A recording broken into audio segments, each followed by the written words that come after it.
Good evening, everybody, and welcome to BrisScience, the first BrisScience for 2025, cyclones or not. Thank you so much for coming out this evening. I am your MC for tonight, Joel Gilmore, and this is BrisScience, the series of free public lectures on science brought to you by the University of Queensland. This is a series of lectures where we aim to bring not just the best researchers, but also some of the best communicators to share their science and their knowledge with people of Brisbane and, of course, everybody watching on YouTube, because all these talks are recorded and you can go back and watch a very long past catalogue of amazing speakers. I would, of course, like to start by acknowledging the traditional owners of the lands which we're meeting tonight and pay my respects to elders past and present. And particularly tonight, as we start to cast our minds back to the past, it's worth remembering that the Aboriginal people of Australia are one of the oldest cultures in the world, going back over 60,000 years. And so there is a wealth of knowledge and history there that we always seek to draw on and respect.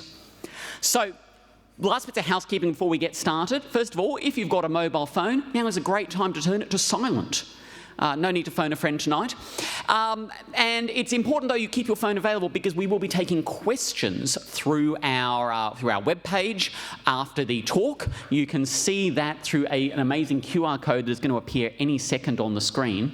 And you can scan that. There, look at that one. Look at the amazing work by the tech crew there. You can scan that code, and we will take those questions, and we will go through as many of those as possible at the end of the evening.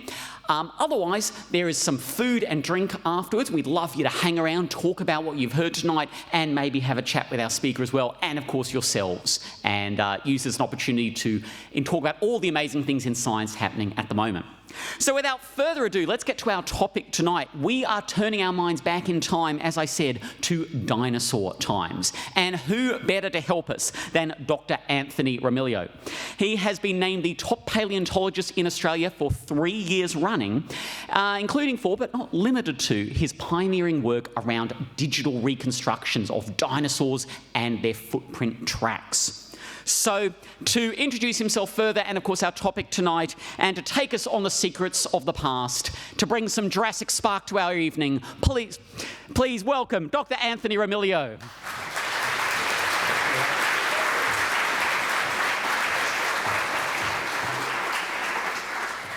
Thanks so much, everyone.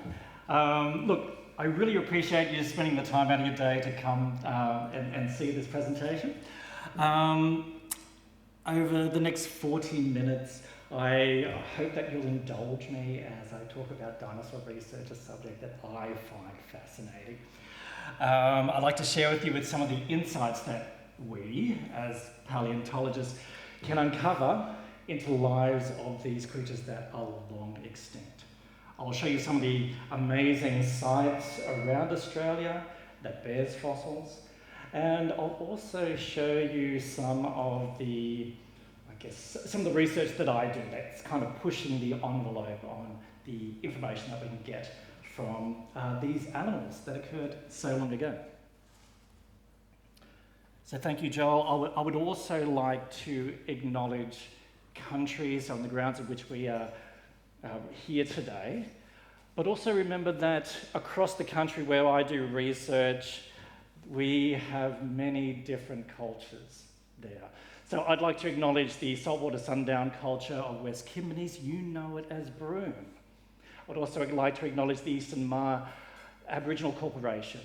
You know it as the Great Ocean Road. Okay, so yes, dinosaurs, well, their footprints in stones have been known for a very, very long time.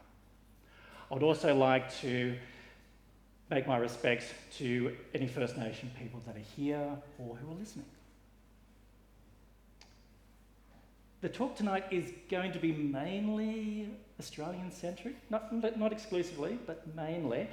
And what I've highlighted here are some of the dinosaur fossil sites here in Australia. The big circle areas, these are sites that I research. They're colour-coded, so we all know the Jurassic, but these are highlighted in light blue.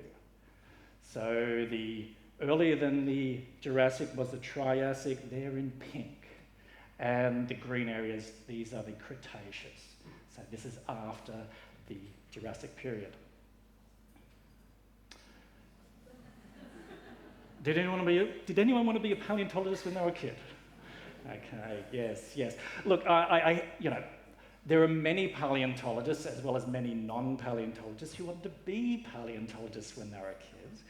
And I think that in many respects, we don't really change. We just find new ways to, develop and express our interests.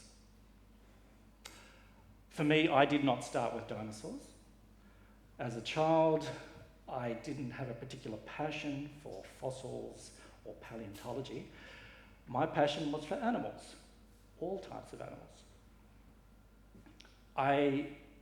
And look, that hasn't changed. I do have a particular passion for birds, though, and art. And really, birds are dinosaurs. And it was my curiosity about their ancestry that led me in the direction of dinosaurs. Oh, now let's go back. So what I do, there are some nice animations here. Okay, so what I do a lot of my research to gain more information about these animals so I can do reconstructions of them. So essentially, I've become a top scientist in Australia so that I can do better artwork. That is why I do it. Oh, there it is. Okay. So what I do here, has anyone heard of the 3D modeling software called Blender? It does animation. Okay, so it's a free open source software. Love it. Found out about it, say, about 3 years ago. And, I'm just love working in that. So you can create models. There's a laser. So create models like this. One of the key things that I really enjoy is putting textures, so making it look realistic. And this one up here, this is a walk cycle from an Albertosaurus based on trackway information from Canada. It wasn't a very long trackway, so it's just in a walk cycle, which is a standard process of animation in Blender. Later on, I'll show you how I expand on that. No, I think it looks very pretty. Okay, I'll give some terminology first. So 2 main terms, there's 2 distinguishing types of fossils that are out there. One is called a body fossil. So typically when you go out to a museum, you want to see a body fossil. So this is a fossil that constitutes what was once the body of the animal. So skeletons, teeth, that kind of stuff. The other type of fossil is what we refer to as a trace fossil. It's never been a dinosaur. It will never be a dinosaur. Things like, maybe a nest that a dinosaur has built. It's never been a dinosaur, but it is a construction that the dinosaur has made. And we can gain information about its life history from that. Footprints. That's my main research area. Again, mud, never a dinosaur, but it has information that we as scientists can infer about the lives of these animals. An important thing with trace fossils, this is information when the animal is alive, whereas with body fossils, the animal has to die before we get to it. Trace fossils is a living record of their actions. Oh, okay. I will talk about one body fossil. One of the really cool things about being a paleontologist is that you have friends who are paleontologists that email you with really cool things. So back in 2019, I got an email from one of my colleagues, Lita Singh, so he's in Beijing, and I do a lot of publications with him where he sends me photos. I stitch those photos together in a process called photogrammetry and make a 3D model. I was very excited when he sent me photographs of the world's most complete dinosaur embryo. So I'll show you this tonight. So I'll give you some indication. Okay, so this is the head region. So it's an animal that's curled up within its shell. The egg itself is perhaps about this big. I was going to bring it tonight, but I completely forgot. Because a cool thing when you have a 3D model of the thing, you can 3D print it.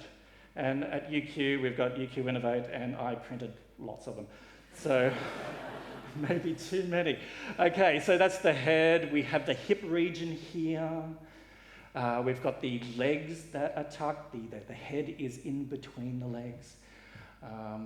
There's the laser pointed. So these are the toes.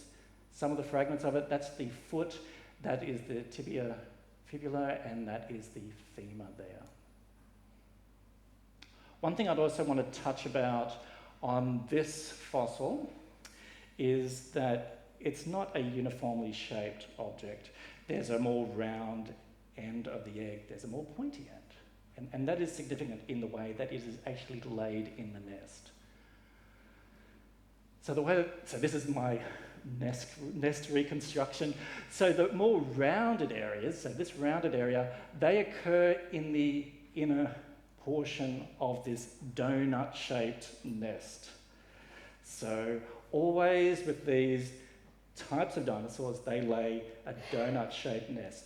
The eggs themselves, they always occur in pairs.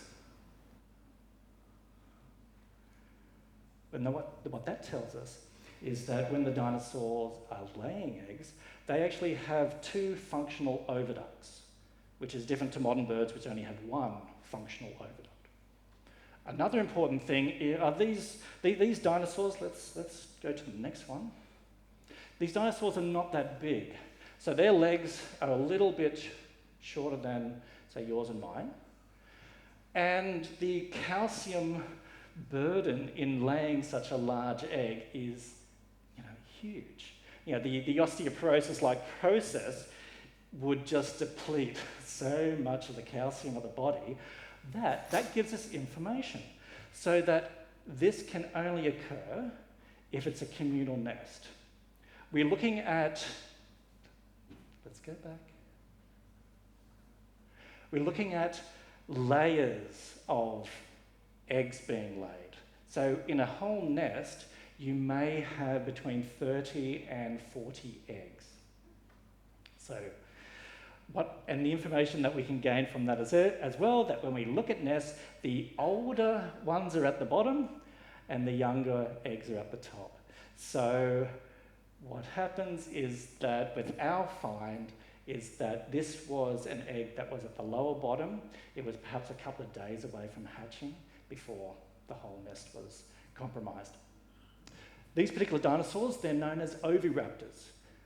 Who has heard of oviraptors? I think many of us have. Yeah, the name oviraptor means, thank you, it means egg thief, because when these dinosaurs were found, the skeleton was found there, it was found near eggs. So the obvious conclusion is it is trying to predate on these eggs. So egg thief.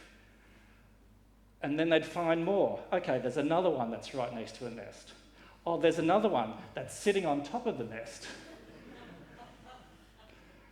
The name sticks. You'll also see my human reference. This is my brother, Peter.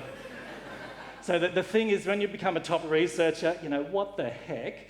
Whenever I have a publication where I need a human reference against my dinosaur,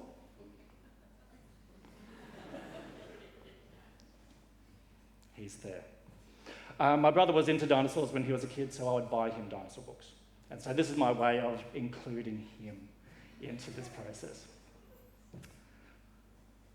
Okay, a bit more terminology in this case referring to footprints. When we make a footprint, it's basically an impression into the mud. To become fossilized, we need to protect that. Imagine that then becomes filled in with, say, water-laden sediment, and you actually make a natural cast.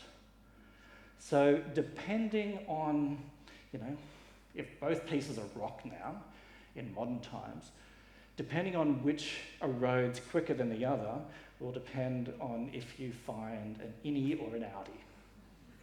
So there's many places in which things like over in Ipswich or in Oakey, say north of Tamworth, where they've done underground coal mining. They remove the coal, which is fossilized plant material. And then on the ceiling, sandstone ceiling, you have these very large chicken-like footprints. It's not Spider-Man kind of dinosaurs. It is the infill of these footprints that were made in the ancient coal plants. Okay, some more terminology. Different types of dinosaurs, bipedal, sometimes quadrupedal, plant-eating dinosaurs. They're called ornithopods. We've got meat-eating dinosaurs, primarily. They're called theropods. The long-necked dinosaurs, we refer to them as sauropods. They have different types of footprints. So you might imagine that, we all hear about the daily step count. You have to do our 10,000 steps. But by the end of that 10,000 steps, you come back home, you are still left with the one skeleton that you started off with. And so that's the same case with fossils of dinosaurs. So the number of dinosaur footprint fossils is several orders of magnitude more than what we find in terms of their body fossils. That's not only in Australia, but that's a worldwide thing. So with ornithopod and theropod tracks, they're typically three-toed tracks. The theropods tend to look more bird-like. The ornithopods tend to be a lot more splayed. There is some overlap. Sauropods, whenever I see reconstructions, whenever paleontologists see reconstructions of long-necked dinosaurs looking like they've got elephant-like feet, we cringe. Elephants walk on the tips of or nearly the tips of their fingers and toes with a huge pad underneath as support. Sauropods, their hands, they're walking on that part of their hands. Their fingers are not load-bearing and they actually reduce in size over time. The foot actually is kind of like, essentially like this, but then there's a huge pad that develops after that. So when you do reconstructions of your sauropods, don't reference elephants, please. Look, do it, I don't mind. Okay, had some keen people on Broome. This is our moment to shine. Okay, so in West Australia, most of the fossils occur as footprint fossils. And anywhere else in Australia, it's the same thing. With the amount of body fossils of dinosaurs in West Australia, you could fit in a shoebox. Whereas some places like Broome, you have got 80 kilometres of coastline, discontinuous, but 80 kilometres of coastline where you can find these rock exposures where you have dinosaur footprints. Now, this particular site, this is rock that's about 130, give or take, million years old. And so this is in the Cretaceous period. And what we're doing here is, so these fellows, so this top circle here, this is Steve Salisbury and Linda Pollard from the Dinosaur Lab at UQ. And they're flying a drone, taking photos. Myself in the white over here, all by myself. It's okay.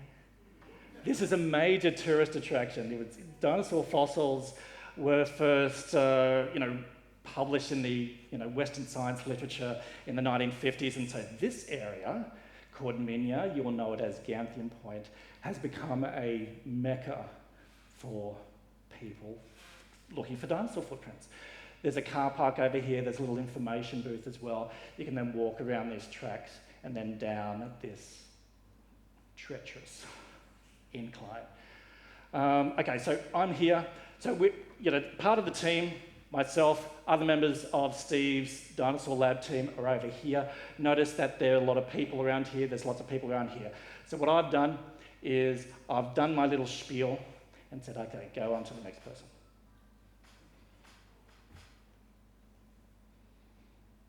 Okay, I do my spiel a lot. So what's happened here, spot the paleontologist, not this dude, very buff, I cry. Okay, no, this dude here. Okay, so what happens is that, we want to take a whole series of photos of the track-bearing surface so that we can then take that back in the lab, make a 3D model and do the analysis. Of course, everyone gets so excited because they don't know how to spot a footprint. And so I say, hey, give us a moment, need 5 minutes of your time, and then let's talk. That gives Steve enough time to photograph.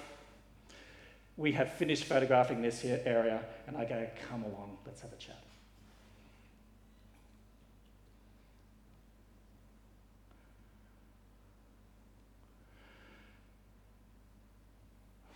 one of the things about this, I do call this treacherous because there's beautiful beaches over here, there's beautiful beaches over here. Has anyone heard of Cable Beach? That's a popular place, you go, camel riding and all that. There's rock exposures there where you just walk down to the beach, boom, you get the long-necked dinosaur footprints, you get the theropod footprints there. Here you have to be at the lowest tide, and it only happens a few times a year. You can go to these other areas and see them, virtually all the time. But one of the reasons why we do a technique of taking photographs, which is a rapid process, is because this happens. For most of the time, it's underwater. So with Broome, it's an area where you have what's referred to as megatides. So you've got a vertical change in water level of 10 meters. I like the whistle, yes. So we have options. We could do something like this. Here's Steve and I gripping for dear life. This is, maybe about half an hour when the tide has changed. Can you see the footprint? It's a 3-toed footprint. It's got white-coloured sand in it. Let's have a look here. So this is a plant-eating dinosaur footprint. There's one toe, that's another toe, and that's another toe impression there. I would refer to this as an impractical method of documentation. This can happen quite a bit, where we're doing research, say on these islands, there's a whole bunch of ornithopods, so bipedal plant-eating dinosaur trackways on that site. And we got cut off by the rising of the tide. Lovely photograph, by the way, I love it. One thing is that we do see sharks all the time.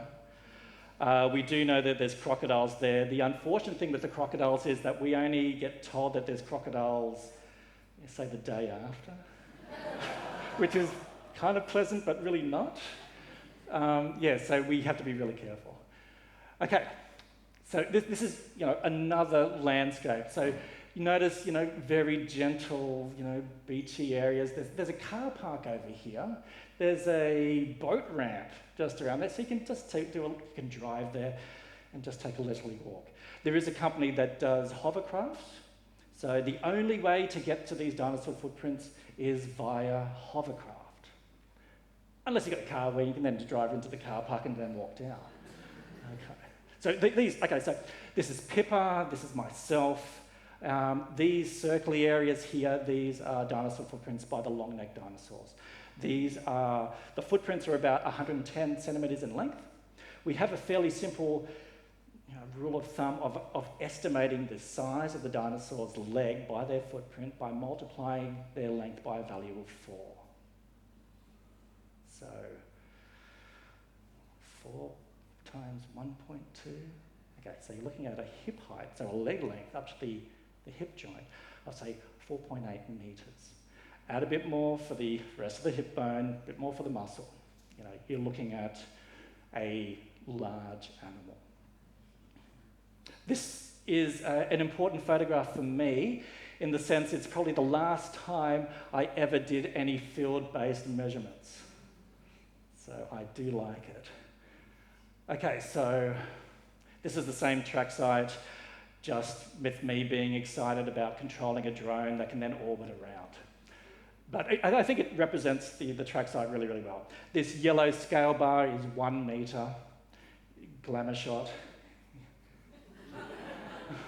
So that is quite a famous pose when you're in Broome doing something like this, is because one of the original, citizen scientists of Broome, who drew scientists' attention that there were sauropod, so long-necked dinosaur footprints over there, he would photograph things like this. And so with Steve and other members of the team, whenever we want a glamour shot, that is what we do. Okay, it's just what we have to do now. This is a life reconstruction. So with that particular service, we're looking at 2 different individuals. This angle kind of looks like they're going together, but the trackways are not parallel. There's one going like this, there's one kind of crossing over. In my opinion, there's my brother. I'm of the opinion these are very large animals. Not the largest animal based on fossil footprints that we get from Broome. The largest is about this size. So this is not a ladder reference. This is a scale that in 1 metre increments. So I do go around to schools, as you know, and I show them this, and I do reference to the kids. I say, okay, who drove to school today with their parents, or who took the bus? Who would like to travel via the world's largest dinosaur? And where would you like to travel? I'm surprised that some people want to travel on the tail. No? Okay, I would agree. Don't travel on the tail. Okay, this is just a rough paleo-environment interpretation of the landscape back then. Here are my sauropods walking across. It's a kind of a dodgy kind of thing. If you're a geologist, you'll understand. But it's just to express some of the expansiveness of this deltaic system. But in reality, the expansiveness is far more extreme. We're looking at, instead of, say, something like, say, 500 metres or so, you're looking at tens of kilometres across. So there's a lot of sediment that is, going into the ocean, but not quite there yet. Preserving lots of footprints. Okay. This is going to be a bit of audience participation. I'm going to start with introducing you to some people. It is a skill to spot footprints. In my opinion, this guy's the best in the world, Professor Kim. He's known in the field as Eagle Eye. He's been able to find, the world's smallest dinosaurs represented by footprints, 1 centimetre in length, and we've got trackways of the things. Here I am posing in front of a plant-eating dinosaur. Its footprints, you can't see the footprints on them, but it's been named after him. In Australia, we do have really good spotters as well. The best is this fellow, in my opinion, Tim Wagstaff, so he's on the Great Ocean Road. So I'm collaborating with him. He started looking for footprints, I think about 3 years ago. And he's found well over 3,000 in that time. In his spare time, too. Yeah, it's true. Yeah, he is not a research scientist. We are collaborating together, though. With the Great Ocean Road Parks Authority and with the Eastern Maya Aboriginal Corporation. This is your typical paleontology, go out and find fossils kind of gear. If you're in Broome, if you're here on the Great Ocean Road, get your bucket, get your towels, get your brush. That is the way. Okay, this is my favourite dinosaur footprint from Australia. The reason why I'm illustrating this, this is actually from Ipswich. No, a little bit further. Oakey. So Ipswich, Oakey area, lots of underground mines back in the day. And as I said, they were extracting coal, and on the ceiling they would find sandstone, and you'd have these infield footprints. Queensland Museum, of course. I don't trust taking measurements from photographs or from the surface itself. I take lots of photographs to make a 3D model and then do a different kind of visualization. And I think you may be able to see that the other image, say this rainbow image, it kind of pops out.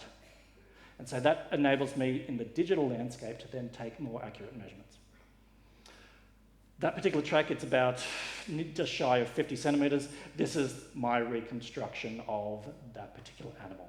QR code over here is I'm giving a talk about these animals in May over at Rosewood Library. So look out for that. And yesterday I thought, okay, I've got to do something geeky. Once you make a 3D model, you can determine its volume of that model. You can multiply it by particular densities, and so this particular animal I estimate at just around, say, 2 tonne. Because there are scientists out there that look at weight of an animal and estimate its theoretical maximum speed, this animal may have been able to move at around 38 kilometres an hour. Of course, since I've got that footprint, I can work out its surface area and then estimate by its weight, surface area, its foot pressure. And then you can do some other maths and look at the substrate cohesion. You won't see that in scientific literature and stuff because no one does it, but that's what I do. So, okay, it's not the biggest dinosaur from that area. It's from Ipswich, Oakey. You do have larger ones. So this is around the mid-Jurassic period. You're looking around 165 million years ago. So with those kind of footprints, you're looking around 80 centimetres in length. So these are approaching T-Rex size, mind you, tens of million years before T-Rex was a thing. Okay, Mount Morgan, up to you. Can you spot the footprints? I see fingers pointing. Yeah, you can. I'm going to give you, okay, can you see one? Can you see two? Can you just a show of fingers? How many can you see? Two? See two? Anything higher than two? Let's change the visualization. So this is an ambient occlusion of that surface from Mount Morgan. So this is around 195 million years ago. I can see some more there, more than two. Okay, change the visualization again. And there's plenty more. So we have four. Anyone more than four? Five? Is there a five? Six? How about 10? What? Yes. Okay, and I've color-coded these. This is a trackway here. This is a 2-footprint trackway here. So, yeah, it is an art. I gave you a tough one to begin with. So from Mount Morgan, this is an area just maybe about half an hour from Rockhampton. There's a coal mine, it used to be a coal mine, silver mine, and they needed clay to make furnace bricks. And so this is a clay mine, and they made these huge cabins. These are some people, as a human reference. So you have these ceilings in which the dinosaur footprints occur as infills that are either between 4 metres and 12 metres off the ground.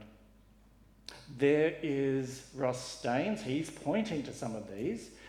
Got some circles to show them. Currently it's closed. It's been closed for well over a decade. There is talks to try and get it open again. Fingers crossed. Okay. This is another one. Can you spot the footprints? Keep on counting. Okay, so there is a media campaign that we're going to develop because this has been accepted for publication, maybe later this week or early next week. This is from a school. So this is actually Australia's highest concentration of dinosaur fossils. Where do you find it? At a local high school, of course. Let's change the visualization. Kind of pops it out. Any counts? 10, my goodness. Okay, let's get my count. Okay, so I count 64 footprints here. So these are made by just shy of 50 different individuals. They range in size from about 3 centimetres to about 20 centimetres. Most of them around the 10, 11, 12 centimetre mark. The lines here represent trackways. I've got an orientation graph over here. So there is a preferred orientation relative to the slab. A lot of them going this way, a lot of them going that way. Whether they're going across a river, whether they're going along a river, I can't find any ripper marks to give that indication. Of course, this gets me excited. And so if you imagine, hello, Peter again, that the block is about this area here, I wanted to see, based on the calculations that I've made, not only on the size, but the speed and their trajectory, were the footprints all made at the same time? I'll let you decide. Or maybe not. Try again. Can you help with that? Thank you. Is it going to happen? Who's convinced they all made the footprints at the same time? Oh, okay, good. Thank you. One of the things that I really like, and I don't see it enough, is I like to make each dinosaur an individual, so have that texturing rather than exact copies of each other. Anyway, that's just me. Okay, so with my research, I take these things as these illustrations show and animations, that I take it into the digital area. Has anyone heard of Lark Quarry or Winton? Okay, great. So this is the Lark Quarry Conservation Park. What I've done is use the drone again, taken a whole series of photographs, made a 3D model of it. And then with the visualization, the way back in the day, they first found Seymour Quarry. A fellow called Seymour was extracting opals, found these dinosaur footprints alerted the Queensland Museum. A few years later, they came out, and one of the fellows there said, okay, so if the horizon occurs here, let's just scan over here and see if there's anything here and over here. And yes, they found heaps and heaps and heaps. That became the Lark Quarry. You may know it as the Dinosaur Stampede National Monument. And they found a few over this way. So this visualization shows that there might be potential for other fossils in the area. Would you agree? If this was a site in which there were bone fossils, the whole thing would be excavated like nothing else. But tracks and fossil trackways, they're kind of like the cousin you don't talk about. So chances are you will never see any further excavation of this site. This is from the same site. This is, I guess, a representation about what I do. I get myself a map, in this case, the large footprints from Lark Quarry. I don't know, has anyone been to Lark Quarry itself? Did they tell you about some random riffraff dude that says, no, it's not a stampede, or it's not a meat-eating dinosaur chasing the dinosaurs? Have you heard that? You have? Yeah. So I'm that guy. Because, it wasn't a stampede, and it wasn't a meat-eating dinosaur. But what I like about this is the representation, again, thank you, Peter, is I draw this line. This is it again in Blender, and I have exact markers in which I then write Python coding. Yes, paleontologists are allowed to write Python coding.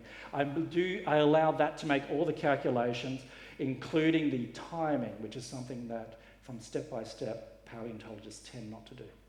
I then have a semi-automatic process, again, I write in Python coding, to then have the dinosaur walking according to that timing. Again, not a stampede. Okay. So something like this is essentially my life as a researcher.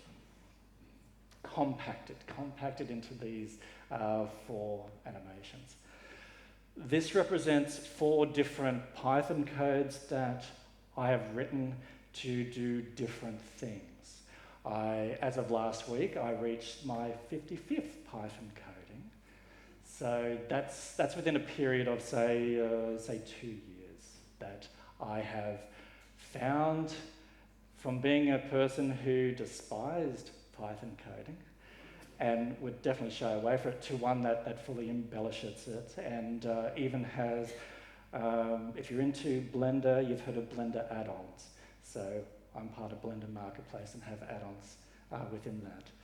Over here, this was my very first Python coding, most extensive, 1,000 lines of code, weird start. But what I do, I get a map, I put lines in that represent the positions of each footprint, represent the length of the footprint, and from there I can get the trackway parameters, so the pace, the stride, these kind of measurements, done automatically, as well as information about the track maker biometrics, so the speed that it was traveling, for example. These ones here, these ones here, it's an area in Korea where I'm looking at theropods, so meat-eating dinosaurs, where I've just got their leg armatures. And they are moving to the timing, step by step, to those that are calculated by this process. The next stage is to do something like this, where, again, it's semi-automatic. I make the model and then I have it attached to that armature. This represents the timing of China's largest trackway. So that should be published later this year. Thank you, Peter, as a reference. And this dinosaur when we do research, the assumption is that dinosaurs are moving at a constant rate, but it's clearly not the case. I've never analysed any trackway in which they're moving constantly. This one here, is anyone familiar with Guitar Hero? This is my inspiration from Guitar Hero. It made me laugh so often when I analyse a new trackway and then do something like this. So in this case, when it reaches this line, I go to schools and gosh, I get the students to left, right, stomp to the pattern of these dinosaurs, which I just find hilarious. I try, when I go to, say, the rural schools and Indigenous schools, I try and make the classroom as loud as possible. So that's my goal. I would like to have another activity, say a audience participation, where we're doing something like this. Maybe not stomping, but if we clap our hands to the rhythm. So I've got this one here. So this is from Mount Morgan. Do people want to do this? Okay. Thank you. Correct answer. Okay, so I'll just run through it first. So this is what you expect. Oh, no, come on. Maybe we could play that as well, just in case. Thank you. Okay, so before we start clapping, this is the Guitar Hero kind of visualization. Clap, clap, clap. And this is Peter again, but with an orthopod reconstruction based on Mount Morgan. So let's let that walk through again. Echoing in my mind is the teacher saying, no, watch it, because it changes.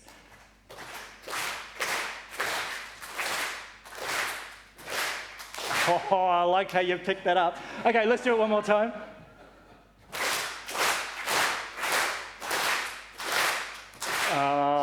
Love it. Okay, thank you so much. Thank you so much. And look, there's many people I'd like to thank. I thank you so much for being here tonight. But look, there is such a host of other people that have made researching dinosaurs such a wonderful experience for me. And hopefully a wonderful experience for those collaborators that I've been fortunate to work with.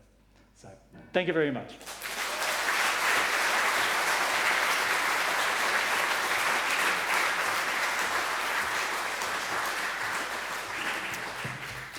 Wow. What a tour de force on dinosaurs, and what an amazing presentation. We're going to give you a moment to catch your breath. There are already a bunch of questions in the chat. If we could perhaps pop up that QR code again. If you've got questions you'd like to ask, now's your chance to scan it, or you can type in the address and put your questions in for Anthony. We also should say BrisScience will be on every month this year, so make sure you sign up to our mailing list and hop onto the various websites where you can track what's coming up next. Next month we have a fantastic talk by Professor Warwick Bowen looking at the overlap of quantum mechanics and biology. Which is two very interesting areas, and there's some really interesting areas where they do interact. We're not talking about, weird, made-up science. This is actually really good science. So, no Reiki crystals. It's okay. That was a touch point. Okay, got it. And of course, you might remember Anthony, if you were thinking, where have I seen him before? He was part of our panel show at the end of last year, where he was being pushed to his absolute limits of knowledge and comedic timing, and delivered amazingly on both. So, keep watch for what might happen later this year. All right, are you ready for some questions? Yes. Amazing. Okay, we have got... I'm going to start with a couple of questions here. So from Jonathan and Harry, who ask your 3D renders, and how do you determine the shading and colouring of your dinosaur skin? And have you ever had to update the visualisation of a dinosaur as new information comes to hand? Yeah, excellent question. Okay, so with the visualizations, the pretty striping and colours, okay, turns out by looking at a footprint, you can't actually get that information. So, look, I know a lot about animals, and so I've researched a lot about, lots of observations. And so on the side as well, I look at the colour markings and how they use, say, body markings and such. And so having a 3D model, interpreting a way in which maybe it's being aggressive to one of its own kind. You know, if I turn the model a certain way, you know, what highlights those features? You know, what makes it more dramatic?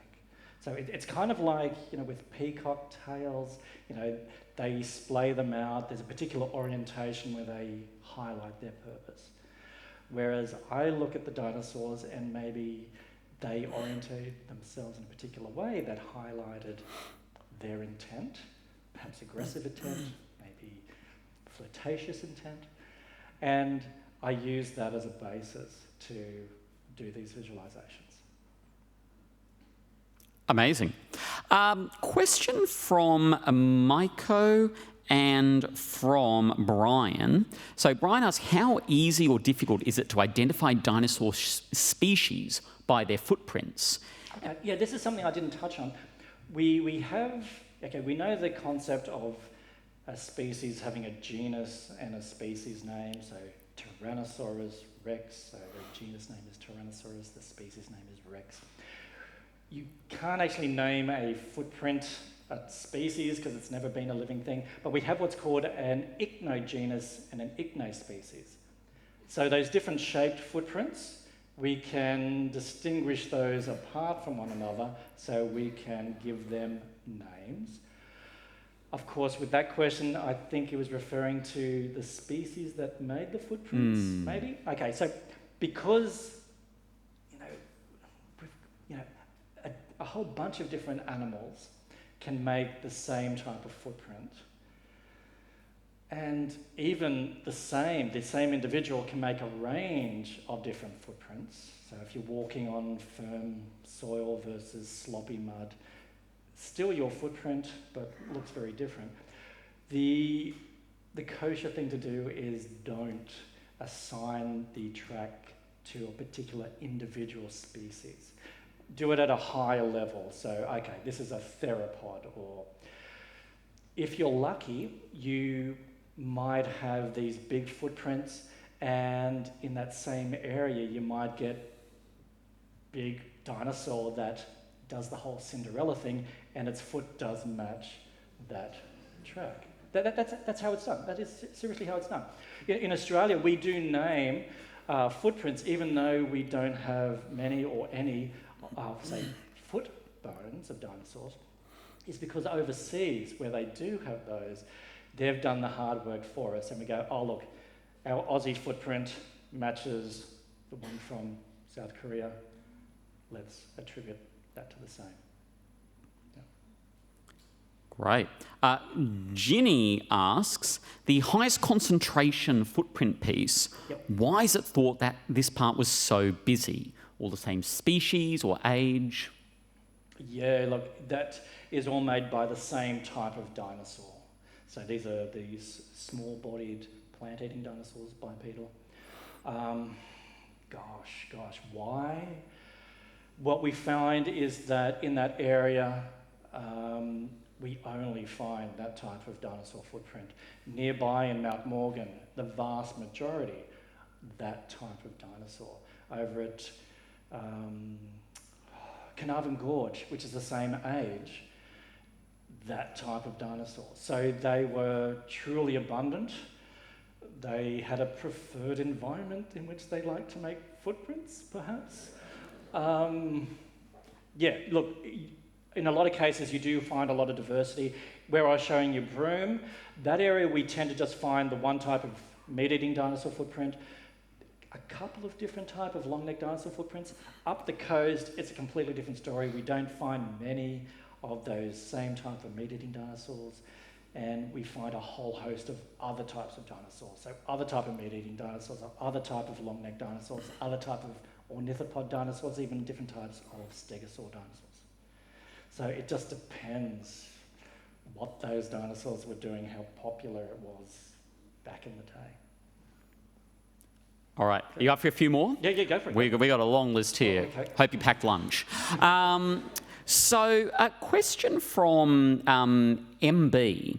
Can footprints help determine if they lived in populations permanently in an area or if they were just passing through?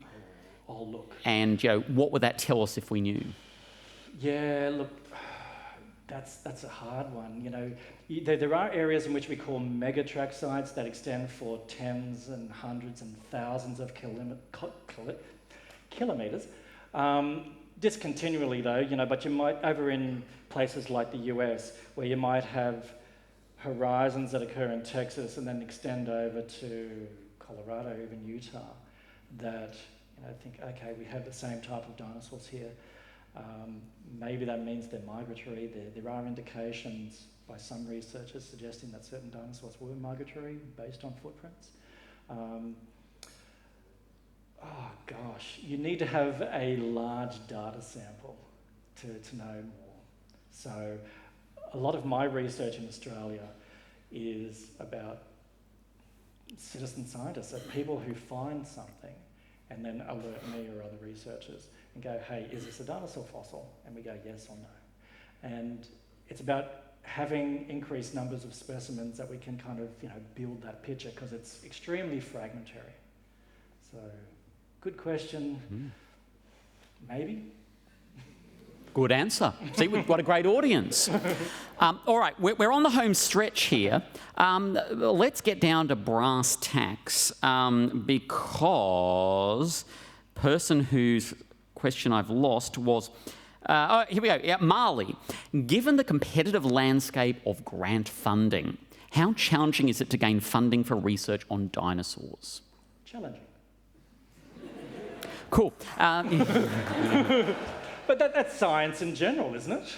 And look, I've always viewed researching dinosaurs is a luxury item, and so it's with that I do this. In Australia, well, in other countries like South Korea, that, you know, this is a multi-billion-dollar industry for them. You know, they have massive populations. They are in an active process of moving people into like these satellite cities. There's major construction, so they're levelling landscapes.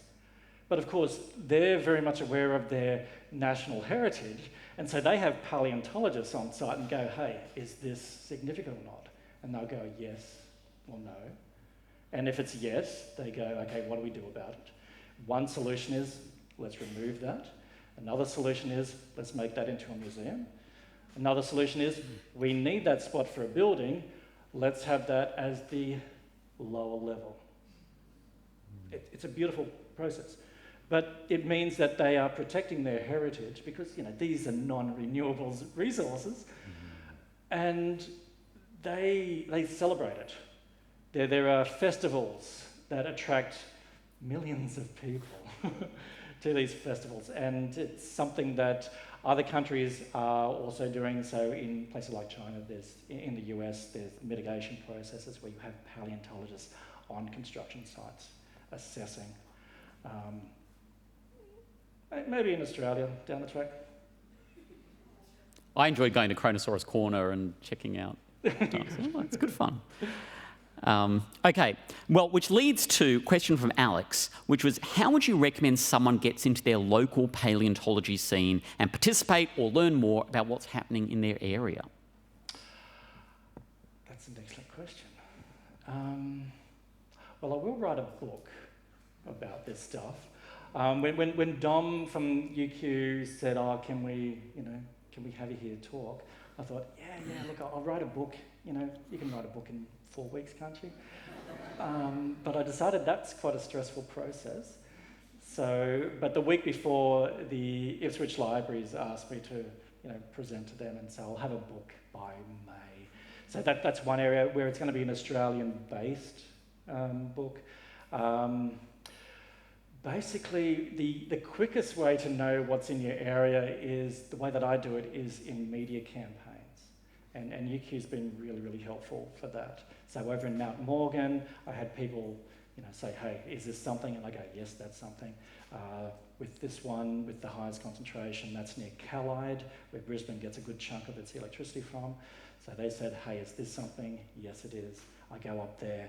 You know, in car parks where you have these boulders to stop cars from travelling onto the grass, I go up there and I go, oh gosh, that 2-ton boulder has dinosaur footprints.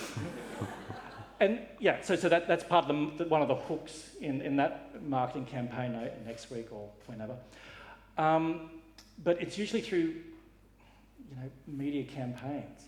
Like, I don't know if anyone picked the map of Australia, and there seemed to be a spot in Brisbane. Did anyone see that? Do we have dinosaur fossils in Brisbane?